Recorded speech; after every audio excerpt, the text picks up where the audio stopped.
You know the name Mark Lane, but those of you who are younger might not know who Mark is. Let me tell you, he's been a member of the bar for half a century, the author of several books, Rush to Judgment, Plausible Denial. We're talking with him about his new one, Last Word, My Indictment of the CIA and the Murder of JFK. He was a member of the New York State Legislature, and, of course, he's best known as one of the top researchers in the nation on the JFK assassination. And here he is for a couple hours tonight on Coast to Coast AM. Mark, it's our privilege to have you. How are you, sir? Thank you. Thank you very much. I'm fine. How are you today? Good. Mark, you were 36 years old when JFK was gunned down. What did you see that got you into this? Because I remember, as I got into my teenage years, that you were the guy. You were the one that everybody looked at for this story, for the possibility that there was a conspiracy here behind JFK's death. What did you see? Well, I knew John Kennedy. I was active in the Democratic Reform Movement in New York City, founded it with Eleanor Roosevelt and former Governor and Senator Herbert Lehman, and there was a split in the Democratic Party between the regulars and those of us who thought organized crime should not be running the Democratic Party. And what happened was that when John Kennedy was nominated in Los Angeles as the Democratic candidate, and I supported him then, and most of the people in New York, the liberals, supported Adlai Stevenson. I liked John Kennedy. And he came to New York, and he realized, mostly through the work of Bobby Kennedy, his brother, later became the Attorney General, Bobby was really concerned that the Democratic Party was split, and we had a meeting, reformers that I brought together with Bobby. And at that meeting, Bobby took the position, we have to have two guys to run the campaign for John Kennedy for president in the New York area, and asked the reformers to name me as their representative. And they said, okay. So I worked in that campaign, and I knew John. I worked in that campaign, and he ran for president. I ran for vice president. He came into my district and campaigned for me. I campaigned for him, and we were both elected at that time. So I knew him. I had a personal relationship with him. When he was killed, of course, the whole country was horrified and felt a great sense of loss. And those of us who knew him personally, that loss was even greater. The first thing that happened after he was killed was that the J. Edgar Hoover, the director of the FBI, said, within minutes, Lee Harvey Oswald was the assassin. He acted alone. There was no conspiracy. I've been a defense lawyer. I had an office in East Harlem representing the poor people, blacks, Hispanics, and others who were disenfranchised. And for 10 years I've been doing that. And I knew that there is no way to say when someone is killed that within minutes there was no conspiracy, especially when it's the president. There were a lot of people who wanted President Kennedy to die, obviously, right? Different political forces and others. And how can one say before any investigation that one person did it alone, even if you are certain that all the shots came from one place, which is not what happened. But even if you believe that, how do you know the guy, he killed the president? How do you know that that man had not met with others had not inspired him, given him money, gotten a weapon for him, etc.? All of those things have to be looked into. So the statement by Hoover that Oswald acted alone was a political statement, not a statement based upon investigation. That was the first thing. The second thing is that when we saw later on the Zapruder film, Abraham Zapruder was a guy who lived in Dallas, and he was up there on the grassy knoll overlooking the area where the president was coming from Dealey Plaza in Dallas. Had his little 8mm camera with him. He had an 8mm Bell and Howell camera with him. That's right. And he filmed the assassination. And when the bullet hit the president in the head, the fatal shot, he was driven backward and to his left. And, of course, the government was saying that Oswald, who was behind the president on the 6th floor of the Texas School Book Depository building, had fired the shot. Well, how did the bullet come from the back and pull him backward into the path of which the bullet came? It didn't make any sense. So then I began to look into it, and the first thing I did was I called a woman named Jean Hill. I read her name in the New York Times, and she said that she was up there, and she believed shots came from behind a wooden fence. And so I called her and told her who I was and my interest. And she said, well, have you been to Dealey Plaza? And I said, no, I've never been to Dallas. And she explained to me what the terrain was like. And she said, in front of us and to the president's right, in front of me and to the president's right, was a grassy knoll. She could have said a little green hill or anything else. That was the phrase she used. And I said, can I repeat what you've said to others? And she said, yes. And there's a wooden fence on the top of the grassy knoll. And at least one shot came from there, the shot that killed him. There's no question. And so I reported that to a number of friends of mine in the New York Times and other newspapers. And that's how it got the name Grassy Knoll. Okay. Yeah. She just threw it out. And I said, can I use what you said? And she said, yes. So she named that piece of territory as the Grassy Knoll. And that's where the fatal shot came, the shot that killed the president. And a lot happened there that day on that grassy knoll, as we know. 2/3 of those in Dealey Plaza, I went down to Dallas, talked to witnesses. 2/3 of those people in Dealey Plaza, even those who many of those who testified before the Warren Commission were questioned later by the Dallas Police, Sheriff's Department, or the FBI, said the shots came, at least one shot came from behind that wooden fence, including those up on the railroad bridge in front of the president, including S.M. Holland, who worked with the Dallas Sheriff's Department for a while and was up there with his buddies to make sure that nobody would throw anything down from that bridge on the president. He was there in a quasi-official capacity. They all ran to the area behind the fence. They all said, we heard the shots, looked there, we saw puffs of smoke coming from behind that wooden fence. The shot had been fired from there, ran over there to try to find the assassin. So the story that Lee Harvey Oswald on the 6th floor of the book depository behind the president was the lone assassin was obviously not a true statement. And one of the things, Mark, over the years that I've weighed, I think assassinations by whacked out people, by crazy people, generally they try to get as close to their target as possible. You know, even some of the failed assassination attempts, they're right there. And they don't think about getting arrested. I don't think they care. But conspiracies are organized and they're done from afar. Those people who are required to do the shooting, they don't want to get caught. They want to escape. They want to take off. And, you know, the JFK assassination, to me, has all the makings of an organized conspiracy, maybe that triangular shoot that we've heard so much about. But I have never stopped thinking that it wasn't done by a bigger group. I just don't understand exactly who that group was. And I'm sure over the years you've come up with your own thoughts. Well, you know, there was a group within the CIA, a top secret organization, not even known to many people in the CIA. It was run by a man named Sidney Gottlieb. All of this is confirmed. Part of it is the Church Committee, United States Senate investigation, other work that's been done, and he's admitted all these things are true. Gottlieb ran an organization within the CIA which planned assassinations of heads of state, not in the United States, but outside of the United States at that point. He smuggled various weapons into various countries to kill heads of state. He did that personally. It's all absolutely documented. He was such a remarkably brutal person that during the war in Vietnam, he went, at the request of his little group in the CIA, he went to Vietnam and found Vietnamese prisoners of war, that is, Vietnamese who had been captured by the Americans. Right. And had arranged to have the top of their skulls removed. Oh, my God. Electrodes put into their brains. It sounds incredible, but it's absolutely true. It was called part of the MK Ultra program of the CIA. He sounds like he's worse than Joseph Mengele, one of the Nazis. Mark, stay with us. We're going to take this quick break. We're going to come back and talk with Mark Lane. His latest work is called Last Word. I'm George Norrie, back in a moment on Coast to Coast AM.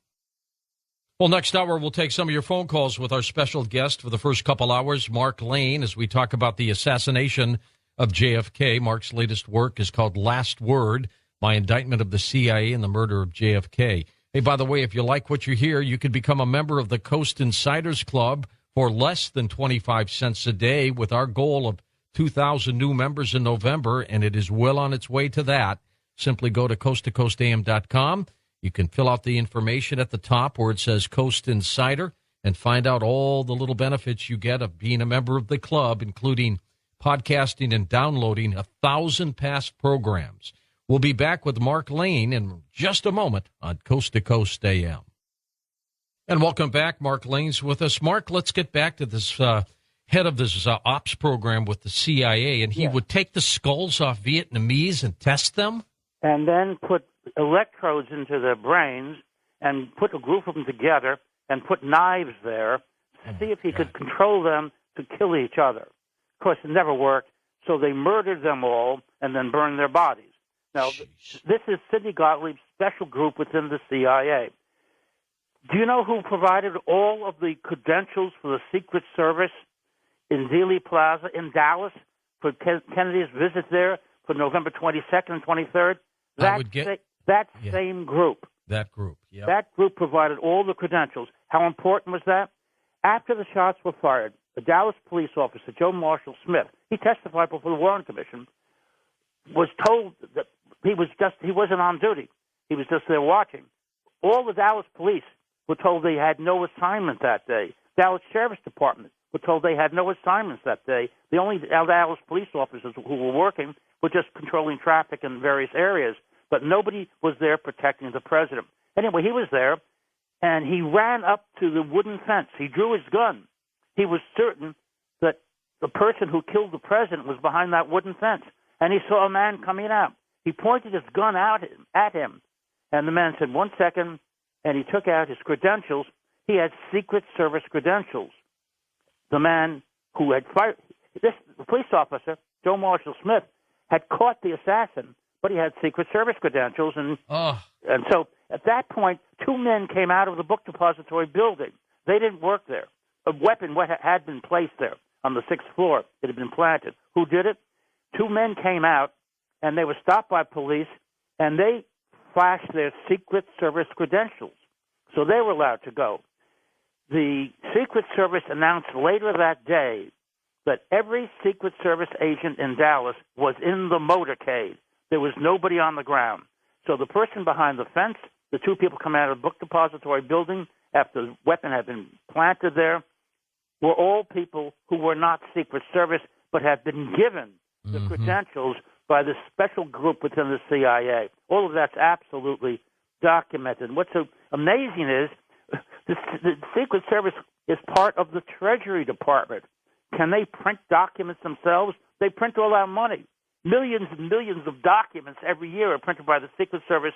But for that day, a special secret group involved in assassinations of heads of state printed all the credentials for the Secret Service that day. Mark, why would they want to take Kennedy out? Was he that bad to them? Was he that dangerous to them? Why wouldn't they wait? He was coming up for re-election. Yeah. Probably would have won. I think the nation loved him. But why did they have to take him out?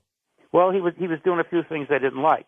The only war we had going at that time was Vietnam. It was the CIA's effort. The CIA played a major part in organizing and orchestrating that war, and he was ending it. He said in September of 1963 that he was withdrawing 1,000 advisors. We had 18,000 advisors there. He was withdrawing 1,000, and then in November he again withdrew another 1,000 and said by the end of next year every American would be out of there. Of course, after he was killed, we ended up with 500,000 troops. That's right. 54,000 were killed. The first American death, basically, attributed to what was taking place, of those 54,000 was John Kennedy. He was removed. More than that, though, they were concerned about the fact that Kennedy knew that they had lied to him on numerous occasions, including the Bay of Pigs invasion. And he fired Allen Dulles, who had been the director of the CIA, fired him and decided that he was going to dissolve the Central Intelligence Agency because it had become a policy-making group, an operational group. And as Harry Truman said, it's an interesting article in the New York Times, President Truman had written 1 month to the day, published 1 month to the day after the president was assassinated, December 22nd, 1963, he said the CIA is a danger to America. It has become an operational and policy-making group, and it is dangerous. And he said, I set up the CIA, but only for the purpose of looking at intelligence information from all the agencies and bringing a report to me. That was supposed to be their job. He said they've gone far beyond that. They've undermined our democracy. They're a danger to America. That's the man who set up the CIA a month to the day after the president was killed in the New York Times.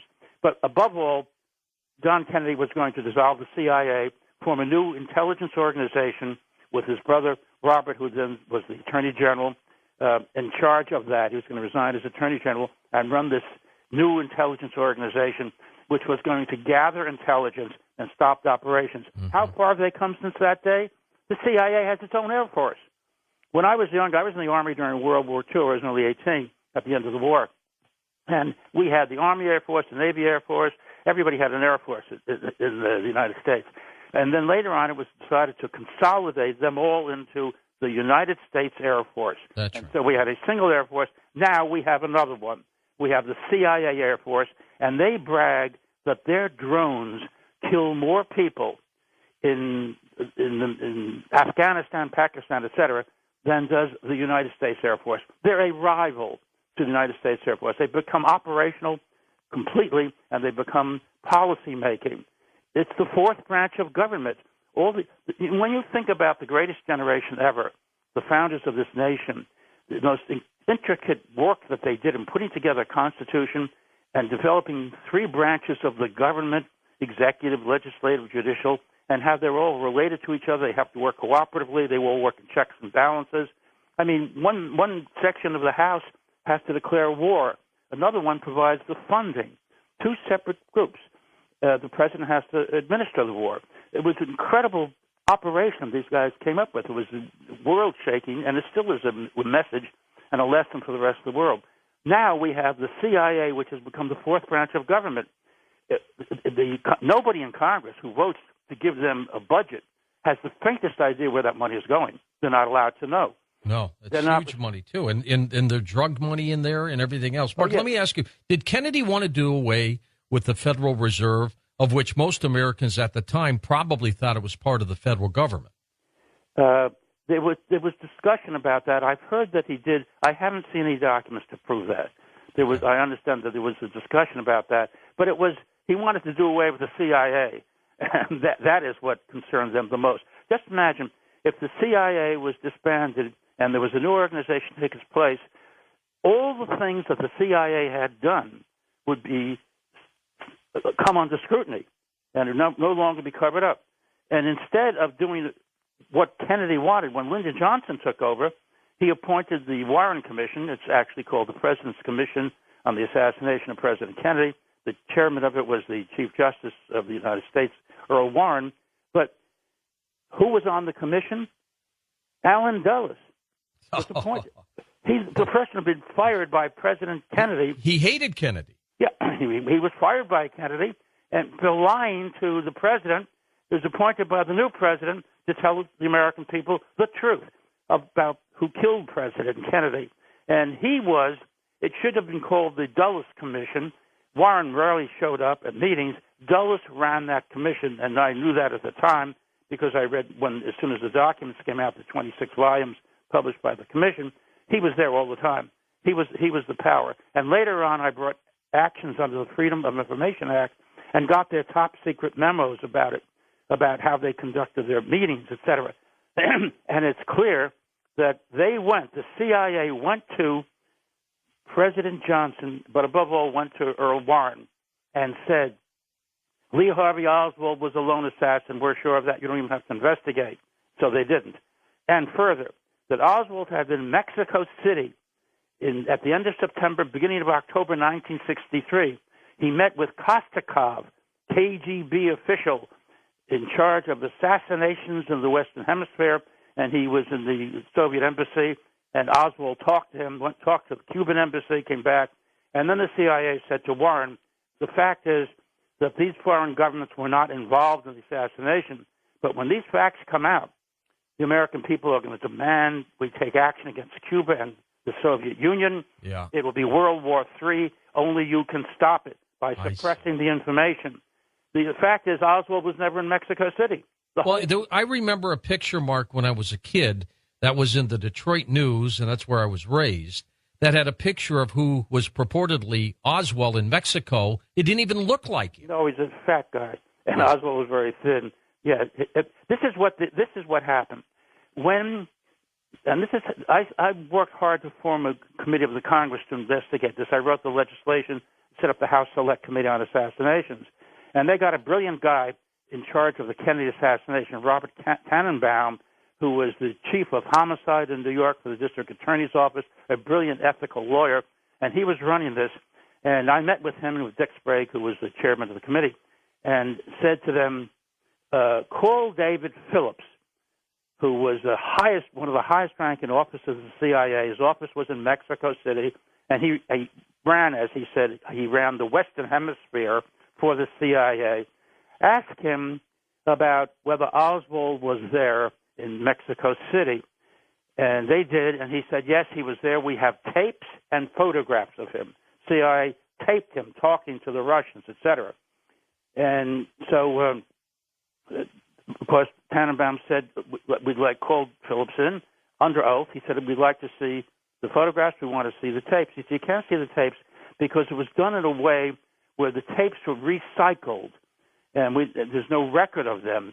Within 1 week, they were gone. They're all recycled automatically. We had no idea Oswald would be that important. And at that point, I met with the Select Committee with Bob Tannenbaum and Dick Sprague, and I gave them a document. It was a document from the FBI signed by Hoover, saying it was after Kennedy was killed, saying that the 7 FBI agents who questioned Oswald after the assassination, because he was murdered in the basement of the Dallas Police and by... Was he killed like the next day, if I remember? 2 days later, yeah. 2 days later. Okay. Yeah, the 24th. And the assassination was the 22nd of November. He was killed on the 24th.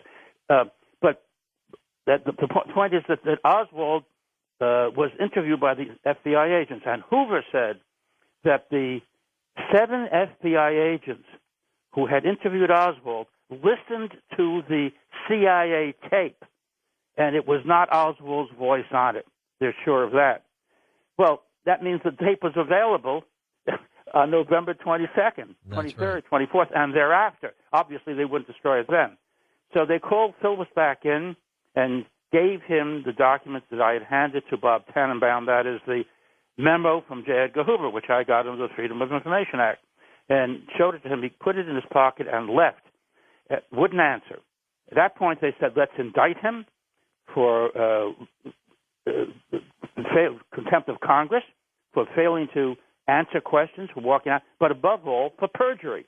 And the whole thing was going to unravel now. The entire conspiracy was now going to unravel through Phillips. And at that point, the FBI and the CIA used all this pressure, and the House Select Committee on Assassinations was immediately disbanded. They cut all their funding. It was the Select Committee, meaning it didn't have a regular budget. It had to go back to Congress all the time. They cut all the funding, and that was the end of it. They couldn't pay the staff. They couldn't make phone calls. Then they got rid of Sprague. Hey, Mark, let me ask you. I've got 1,000 questions I want to ask you here, and the clock's ticking quickly. First of all, is it true that a lot of witnesses to the assassination died early? Is that true, or is that a myth? That's true. Now, I don't know if they were... and in Last Word, I actually point out the people who died.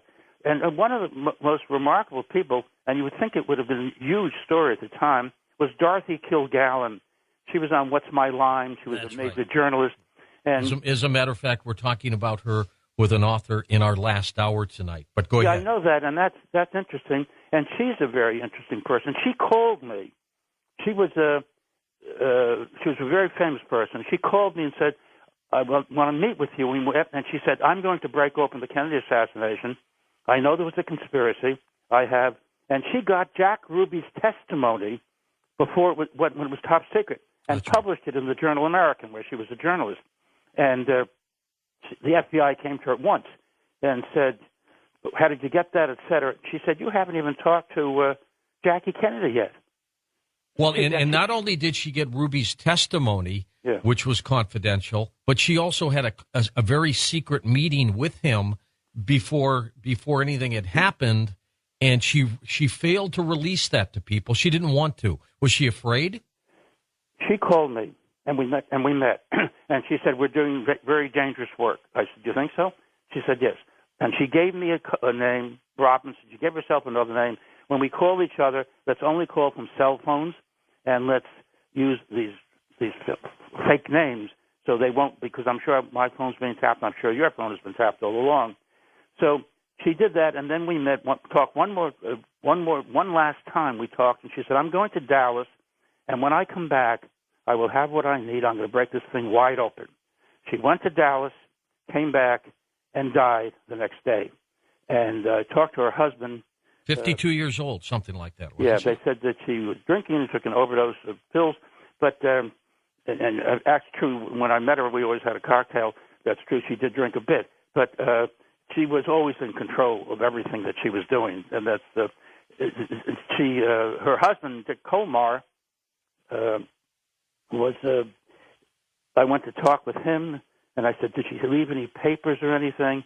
And he said, "I know she was killed because of what she was doing. Oh, my God. And I'm not going to have anybody else killed, and I don't want to talk ever about this again." Ironically, Mark, a little later, he committed suicide. Dorothy Kilgallen was hosting a radio show on my affiliate in New York, WOR, where you're being heard right now, and she was on that station. So Breakfast with Dorothy and Dick, something like that. Exactly. Now, what did Johnson know, in your opinion, Lyndon Johnson? When he was interviewed after because it was called the President's Commission, he set up the commission. He was interviewed by Walter Cronkite when his book came out, and they were talking about that. And because Cronkite was a big, strong supporter of the Warren Commission, always had been, and was sure that Lyndon Johnson agreed with him. And he said something about the Warren Commission, and Lyndon Johnson said, "I always thought there was a conspiracy. I never believed that report." That was the President of the United States. And it was a CBS interview, and they knocked that part out. But a New York Times reporter was present during the interview when it was being taped. And he wrote a major story in the New York Times saying, "This is what Lyndon Johnson said," and nobody ever denied it. They didn't put it on CBS, but the reporter had heard him say those things. So I don't know. I never was one of those who suspected Lyndon Johnson of being involved in the assassination, although we know he certainly benefited from it. But and he appointed the commission. But he never believed the story, and he said he never believed the Warren Commission story. And maybe he had knowledge that something might happen? What do you think? I'm sorry? And maybe he had knowledge that something was going to happen to Kennedy? He may have. He certainly knew after it was over what the problem was. He went from Kennedy's policy of withdrawing. We had 18,000 advisors in September. He withdrew 1,000 in Vietnam. They were called advisors then. He withdrew 1,000 in September, 1,000 more in November. Said soon they're all to be out of there. And we're down to 16,000. As soon as Lyndon Johnson came in, he reversed the policy. 54,000 Americans died after that. Oh, I remember. I was in college during those days. Yeah. I remember the old, hey, LBJ, how many boys did you kill today? And all those slogans, as a matter of fact, too. Remember the Pentagon Papers where, Johnson apparently lied about everything in Vietnam. Mark, we're going to take this quick break. We're at the top of the hour. We'll come back with more questions for you and phone calls on Coast to Coast AM. And our guest this hour, Mark Lane, we're talking about his latest work, Last Word, My Indictment of the CIA and the Murder of JFK. We'll get your take on all of this, find out what you think when we come right back on Coast to Coast AM. And welcome back to Coast. I'm George Norrie, Mark Lane with us. Mark, can you believe 48 years have gone by since the assassination? It's hard to believe. Years. I mean, most kids now read about it in the history books, and we were there when it happened. A lot of time has passed, and a lot of things have happened. The CIA has gotten stronger and stronger and stronger. Our ability to get the facts has gotten weaker and weaker and weaker. We have a lot of work to do. Well, we sure do. Tell me a little bit of two things I want to ask you. St. John Hunt, talking about his father, E. Howard Hunt, says that his father made a deathbed confession that Johnson was involved. What's your take on that, Mark? Well, I tried a case against E. Howard Hunt. In fact, I wrote a book about it called Plausible Denial. Mm-hmm. And there's a lawsuit where Hunt was suing a newspaper which claimed that he and the CIA were involved in the Kennedy assassination. And he said at that time he was in his home in around the D.C. area with all of his children and his wife. From the time they heard that the president had been killed, they stayed there for 72 hours and never left. St. John called me not very long ago. That's E. Howard Hunt's son. And he said, I said, tell me about the story that your father had, that he was at home all that time, because I know he was in Dallas. And I have eyewitnesses who saw him and were part of the plot with him. And he said, we were in that house together. My mother, the kids, all of us. However, E. Howard Hunt was not present. My father was not there. And my mother said he had gone to Dallas. That was his alibi, that he was there with his kids and everybody. So we know that's true. And I have talked about the deathbed confession with him, with St. John Hunt. It's not exactly a confession. At that time, and people don't even know this, not long before he died, Kevin Costner, who was in JFK, Oliver Stone's film. Yes, right. Costner learned a lot from that film and from the people he met, and Jim Garrison, who he met, who was the district attorney of New Orleans, who prosecuted Clay Shaw for the conspiracy. And he reached out to Hunt and was offering him money. Hunt wanted money, a lot of money. A lot of money. And Costner said, what will it take? In fact, they even called me and asked if I would use my good offices with Hunt. And I said, no, he hates me. I cross-examine him. I'm not the guy to talk to him, but I hope it works out. Well, Hunt wanted $5 million because he had to go to a country where there would be no extradition, and then he was going to tell the whole story. But he kept on saying he knows the whole story, and the whole story was, of course, it was a conspiracy. He was involved in it, and the deal was never made. I mean, he never came through with information. Was he one of the hobos, Mark? Remember that picture? Yeah, I know the picture. I don't think he was, no. Okay. Now, what about Oswald? Who the heck was this guy? If he was indeed what he said he was, a patsy. He was a patsy. Was he involved at all? Was he just in the wrong place at the wrong time? Was it a setup? Did they focus in on him, and then they figured, all right, we're going to do this in Dallas. There's a guy there who's from Dallas. He was in fair play for Cuba. We can build this whole case around the Soviet Union, don't forget. That's right. Yeah, that's right. Yeah, and he was a Marine. Oswald was picked as the patsy early on before they made the plan. This is the important thing about the Mexico City operation run by David Phillips, saying that Oswald went to Mexico City September, October of '63. And then it turns out he wasn't there. I debated David Phillips of the CIA at the USC in California, Los Angeles, at which point a student in the audience said, tell us about Mexico City. And he said, well, you will find when all the facts come out, you will find Oswald was never in Mexico City. So how come the CIA in September of 1963 was setting up this plot to blame Oswald for an event which wasn't going to take place for several more weeks from then? I mean, in September of '63, nobody knew that Kennedy was going to be killed in November, except the people who planned it. And planned it, absolutely, and knew his itinerary and everything else. Yeah. Did Oswald know anything about this? I think Oswald had some association with American intelligence. His mother told me that the first time I met her. And as soon as he went to the Soviet Union, Priscilla Johnson McMillan, who was recruited by the CIA to meet with Oswald in Moscow, met with him, sent there by the CIA officer at the American Embassy in Moscow, and met with him. She later wrote a book. She later met with Marina Oswald, Oswald's widow, and wrote the book about Oswald from the wife's alleged viewpoint, but Marina Oswald said everything she put in there was a lie. She then wrote a book saying Oswald was the lone assassin. Her husband, George McMillan, wrote a book saying that James Earl Ray was the lone assassin. She said that she never had any association with American intelligence, yet the biggest coup that ever was achieved by the CIA was when they got Svetlana Stalin, Joseph Stalin's daughter, when he was still the leader of the Soviet Union, to come to the United States to defect. And where do you think they put her as soon as she arrived? At Priscilla Johnson Macmillan's family estate, which was the safe house.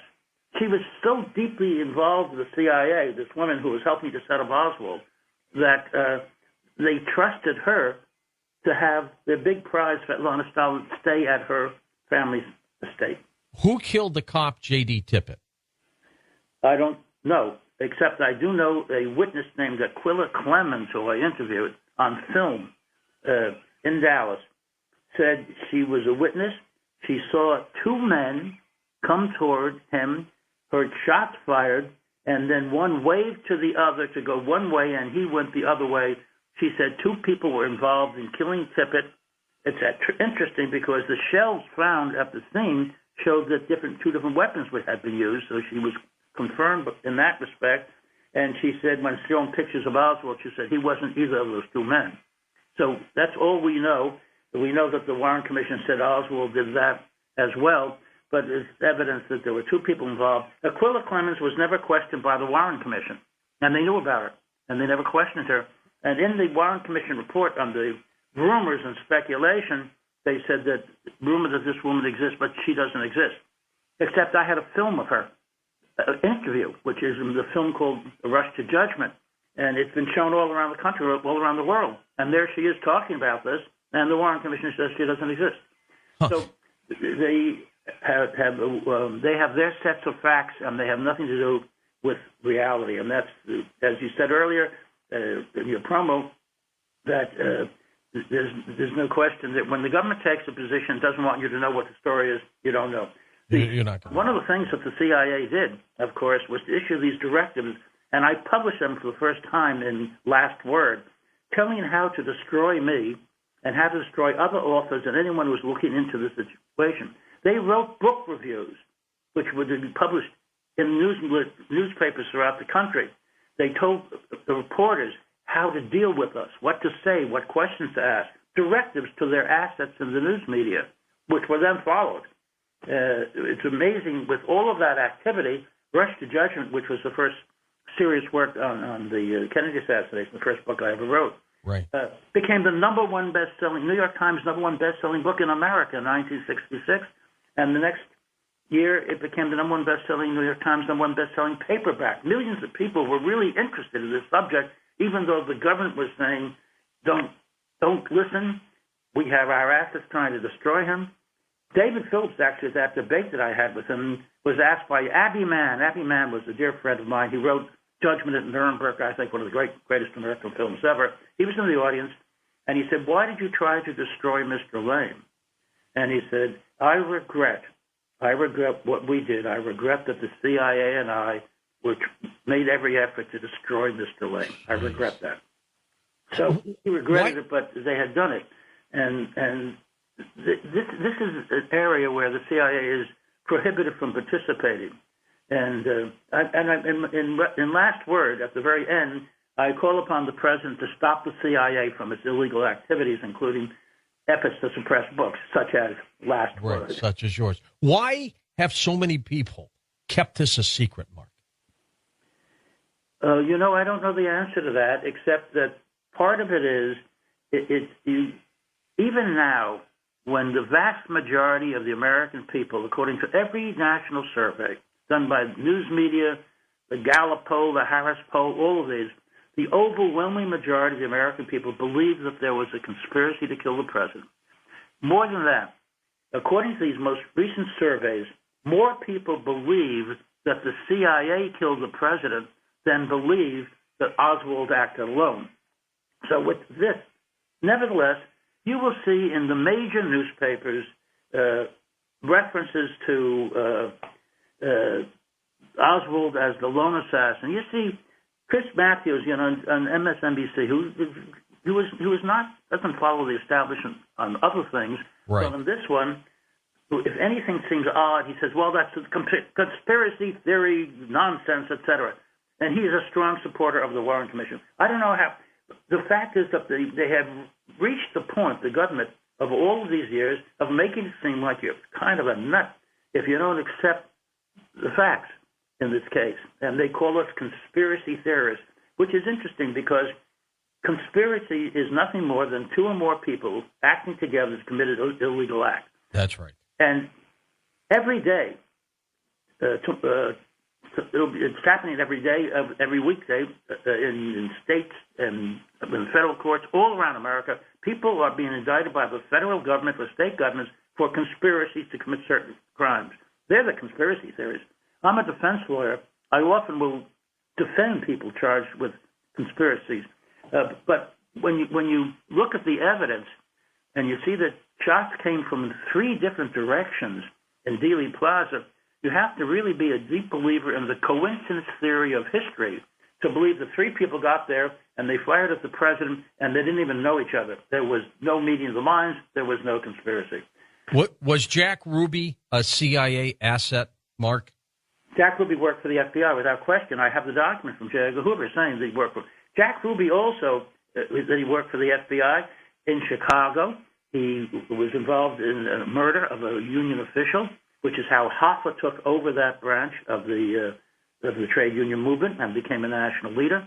Ruby worked for a congressman named Richard Milhouse Nixon in California, investigating un-American activities for Richard Nixon, later became president. Yeah, that is amazing. Yeah, Ruby had a political association and intelligence association going back many, many years. And let's grab documents from Hoover saying that. Let's grab some phone calls here for you, Mark, in the half hour we've got left. Okay. We'll go to Flint, Michigan. Jack, you're on the air with Mark Lane. Go ahead, Jack. Thank you, George. Welcome. Well, your honorable guest is in good company because Cyril Wecht would make an excellent interview. Great pathologist. Yep. Oh, man. And then, of course, there's Colonel Dan Marvin, who authored Expendable Elite and had to go to court in South Carolina to defeat the CIA lawyers who wanted to pull his book from publication. It's called Expendable Elite, and he's the fellow that the History Channel went to when they did their series, The Men Who Killed Kennedy, and he appeared and said that when he was in Special Warfare School at Fort Bragg during that period of time, he overheard a private conversation with the CIA Special Warfare instructors who said things went really well in Dealey Plaza. So what I want to ask Mark is whether it's possible today for people such as myself and the rest of the Coast audience could become very proactive to facilitate the termination of not only the Central Insurrection Agency, but also the entire national security apparatus, which is always utilized to suppress evidence. Well, that's the goal, and that's been my goal since I discovered the CIA's involvement in the Kennedy assassination, even before then.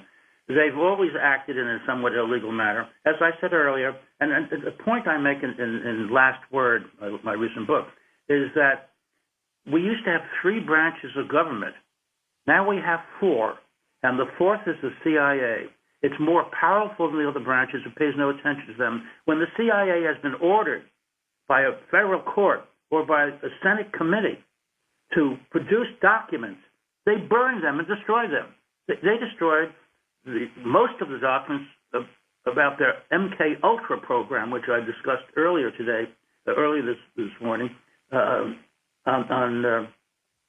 in terms of torturing Vietnamese, in terms of the policies that they were developing and the brutality that they were using. They were ordered to produce those documents. They just burned them.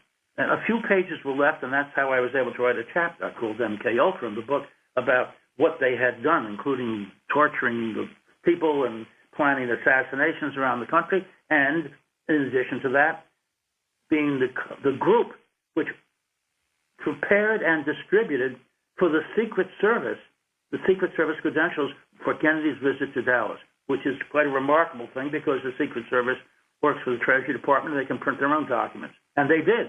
After the Kennedy assassination, that was the end of the CIA's providing documents. according to the Secret Service. They do let them do that anymore. But they're a very powerful group, and they're more powerful than the other three branches of government. They're not cooperative with them. There's no interfacing with them. The Congress is supposed to determine the budget for the CIA. Whatever the CIA asks for, they get. And there's not one member of Congress who can tell you what that money is used for. Nobody. There's no real oversight of anything the CIA does. It's the fourth branch of government. It's more powerful than the other three now. Mark, what do you think people would do if they truly understood the scope of this and what happened?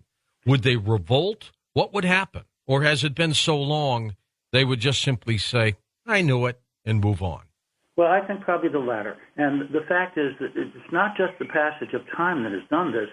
The government was always terrified that the American people would take action if they knew what had taken place.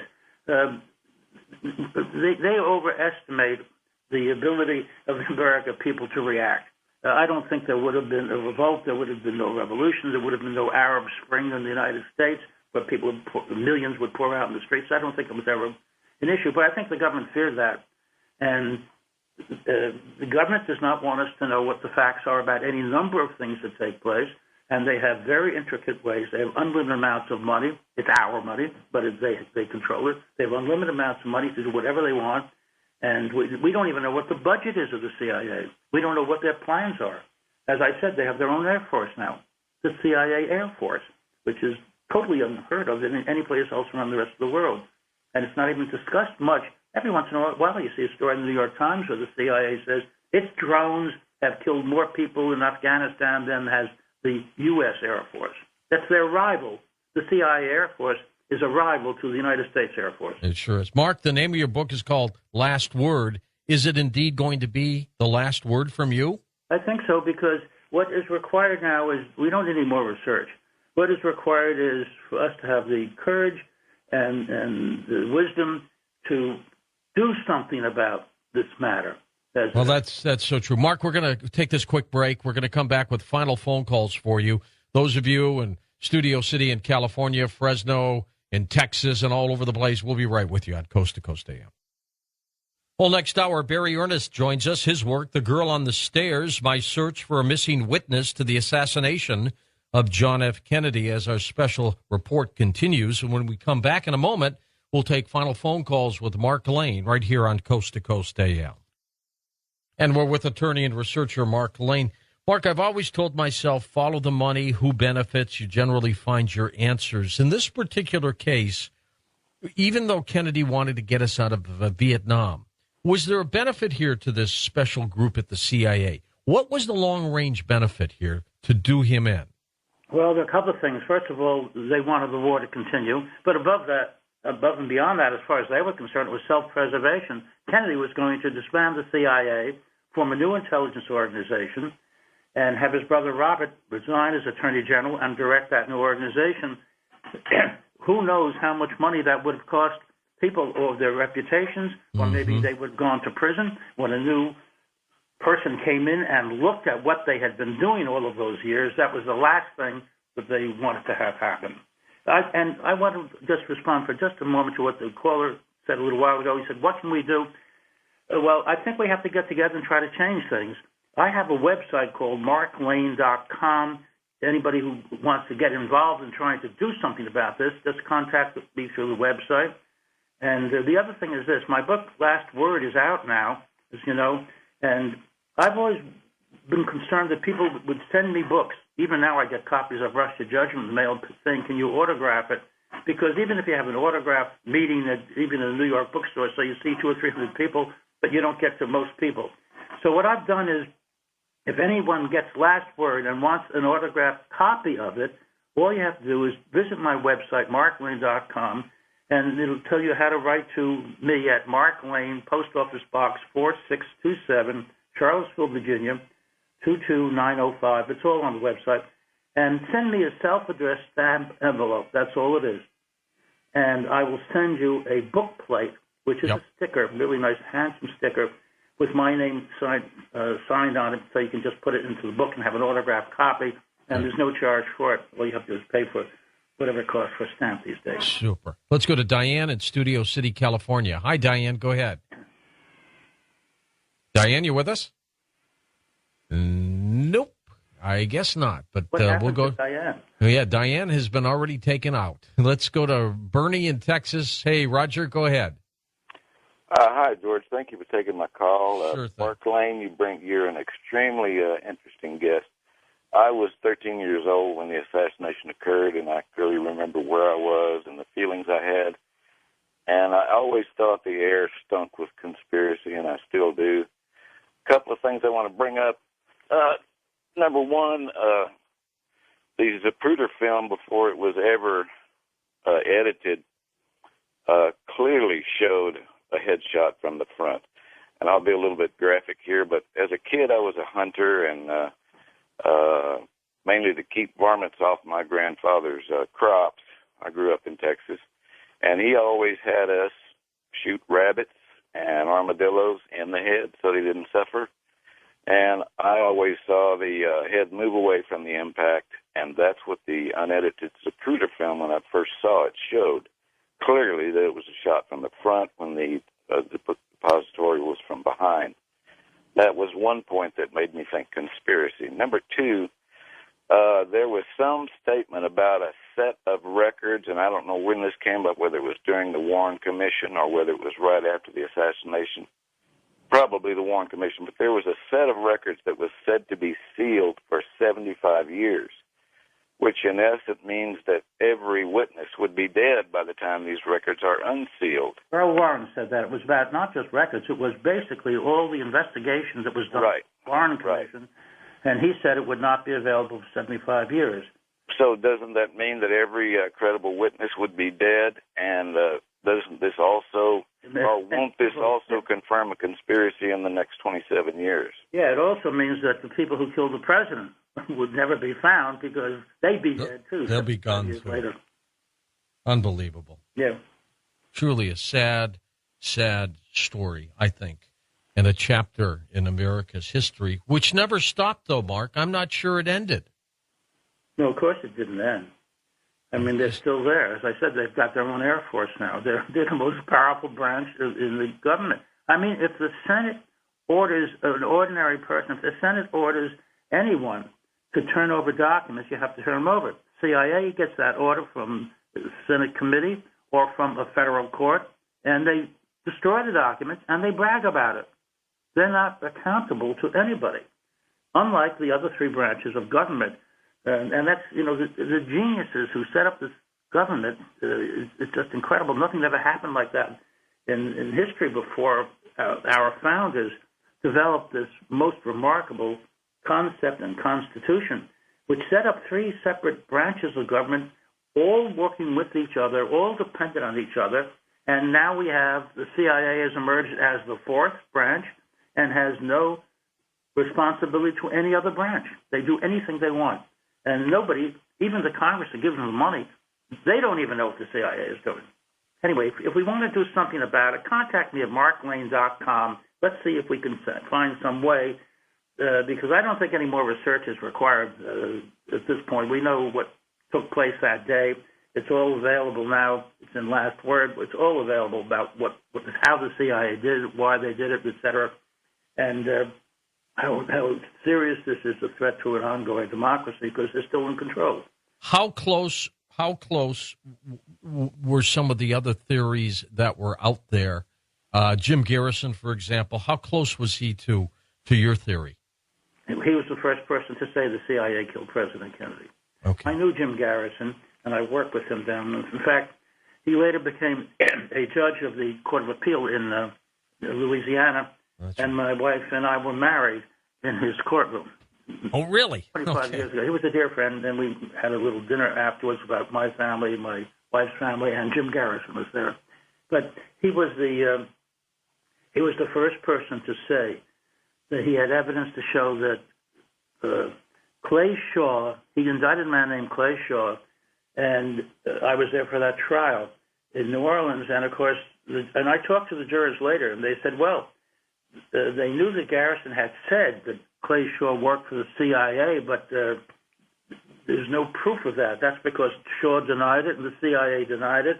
And later I conducted a deposition in a defamation case of the former director of the CIA.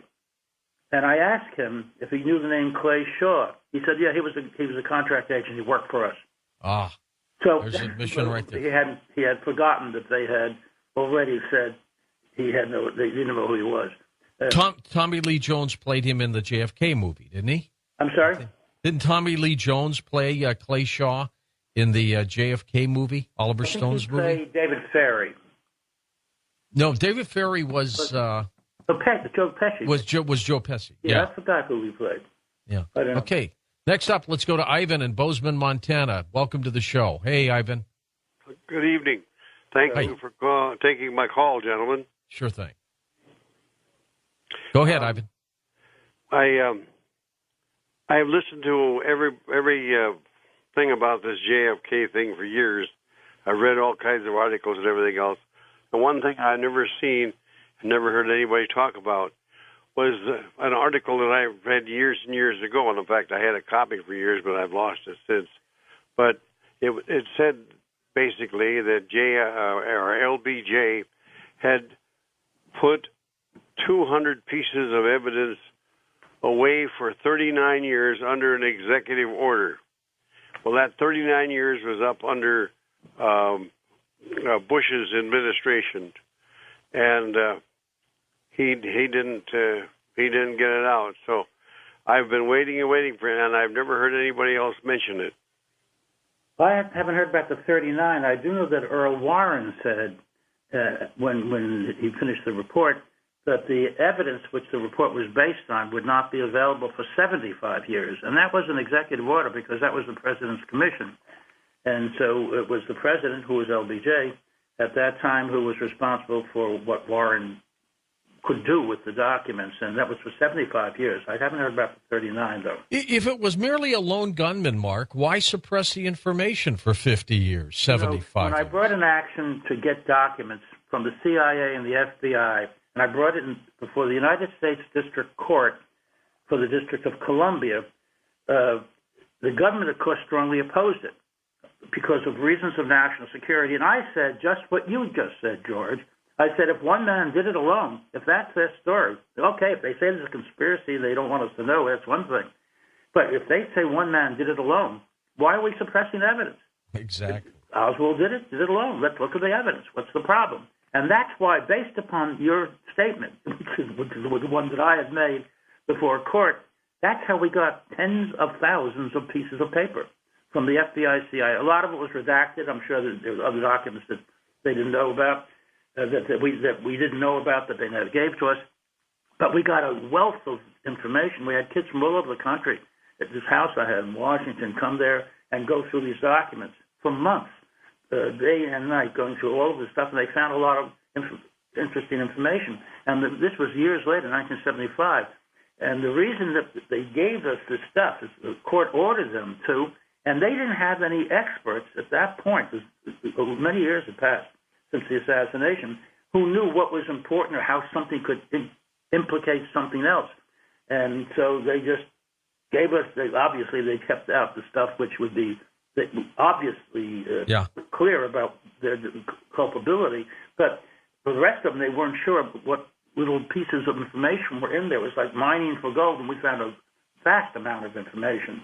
And that was because the court said the same thing that you said, and I had said it also before the court, and that is, if one man did it alone, what's the secrecy? Give him the documents.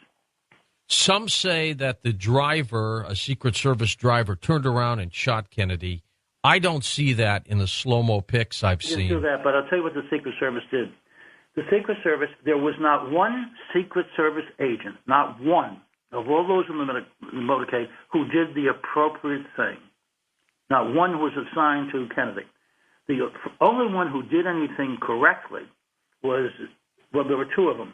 One was Rufus Youngblood, who was in the car with Lyndon Johnson. When he heard the shot, he jumped onto Johnson and knocked him onto the floor of the car, which is what the Secret Service was. Right, to cover him up. He was assigned to Johnson. Yeah. Clint Hill was on the running board of the follow-up car of the Secret Service. He ran and and caught the president's car in order to save Jackie because he was assigned to Jackie. But everybody else was there for John Kennedy. And the driver of the car didn't turn around and shoot him, but he might as well have. He slowed the car almost to a complete stop. And then sitting alongside of him to his right in the passenger seat was a Secret Service agent whose job was to jump back there and knock Kennedy down and cover him. Remember, it took 5.6 seconds from the first shot, which hit the president in the back, until the fatal shot. That's an eternity for the Secret Service. They could have, first thing is speed up the car, get out of there. Second thing is the driver goes back there and jumps on the president. They didn't do any of those things. Every single Secret Service agent in that motorcade was assigned to Kennedy, all, for some reason, took no action. And we know why. And I discussed this in last word, a whole section on Secret Service. The 11 members of the White House detail in months before the assassination opted out of that organization. They stayed with the Secret Service, but they were not part of the most elite group for which they've been trained. And these were the 11 most experienced members of the Secret Service weren't even in the White House detail at that point. And not one of them that remained in there took appropriate action. Abraham Bolden, who I interviewed, he was the first black person ever appointed to the White House detail. He was appointed by Kennedy, and Kennedy chose him personally. Mm-hmm. He said that the racism was so bad in the Secret Service. They called him the N-word and everything. Yeah, I believe that. So bad that he just wanted to leave and go back to Chicago and work for the Secret Service there. He also said he heard them say over and over that they hated Kennedy.